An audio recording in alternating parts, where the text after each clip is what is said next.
Lynn, elle a peut-être une grosse faiblesse musculaire, mais elle a une grosse force mentale. Et c'est ça qui va l'aider justement à avancer dans la vie. J'espère que Lynn arrivera à marcher, continuer à progresser et puis avoir une vie entre guillemets normale dans les prochaines années. Voilà, il y a évidemment beaucoup d'émotions sur ce plateau. Et Lynn, on le voit, elle le montre, hein, un diagnostic précoce, eh bien, ça peut vraiment sauver des enfants. C'est pourquoi l'AFM Téléthon se bat pour le dépistage systématique de l'amyotrophie spinale à la naissance. Faites un don au 36 37 ou sur téléthon.fr. Audrey, Estelle, vous avez le temps de vous remettre de vos émotions. On a tout le temps, évidemment, ce sont des larmes d'émotion et puis de bonheur aussi. Oui, c'est surtout ça, ouais, de joie. De voir votre petite fille et toute l'évolution et tout le parcours qu'elle a fait déjà depuis les premières injections. En fait, c'est ça, hein, la première injection de thérapie génique. Racontez-nous comment va votre petite fille aujourd'hui. Notre petite fille, aujourd'hui, elle va très bien. Elle est épanouie, plus.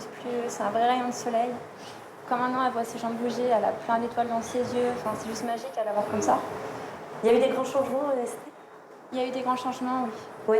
Audrey, vous les avez repérés, vous aussi dans le... Ah oui, on voit une vraie différence depuis début janvier qu'elle ait reçu la thérapie génique. C'est une nouvelle petite fille, elle peut faire plein de nouvelles choses, elle redécouvre ses sensations au niveau des pieds, des jambes. Les pieds qu'elle ne bougeait pas, c'est ça? Ah non, les pieds étaient vraiment très gonflés, plein d'œdème parce qu'elle ne les bougeait pas du tout.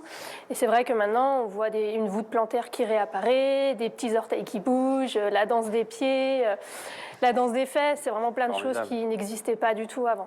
Et alors, vous deux, toutes les deux, comment vous vous sentez aujourd'hui? Parce que vous êtes passés par des moments évidemment très difficiles, on le comprend.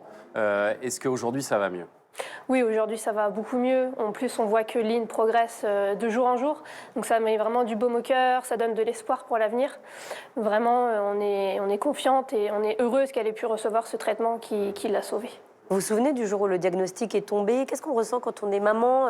Évidemment, j'imagine qu'il y a de la sidération, mais est-ce qu'il y a aussi, je ne sais pas, de la colère ou de la peur, de la culpabilité? Je ne sais pas trop. Du coup, l'annonce, ça remonte à 1 an. C'était le 8 décembre. Donc hier, c'était 1 an jour pour jour. Quand on a pris ces nouvelles, on était anéantis, dévastés, on était un peu dans le déni aussi, on avait du mal. Tenez, on va vous donner le micro parce qu'on ne vous entendait pas bien. Oui, dites-nous, vous disiez que le diagnostic est tombé pile en fait 1 an jour pour jour, le 8 décembre. Oui, c'est bien ça. Le diagnostic, il est arrivé l'année dernière, le 8 décembre. Donc pour nous, ça a été un choc. On était anéantis, dévastés et c'était un déni. Mais maintenant, ça va beaucoup mieux, vu qu'on voit les progrès de Lynn. Et votre fille, elle est née le 16 octobre 2021, mais vous dites que finalement, le 3 janvier 2023, ça a été une renaissance. Pourquoi ça a été une renaissance?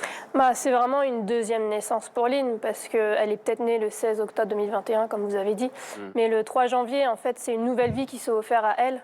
Grâce, voilà, c'est ça, c'est le jour de l'injection. C'est vraiment une nouvelle vie qui démarre, un nouveau chapitre. Vraiment.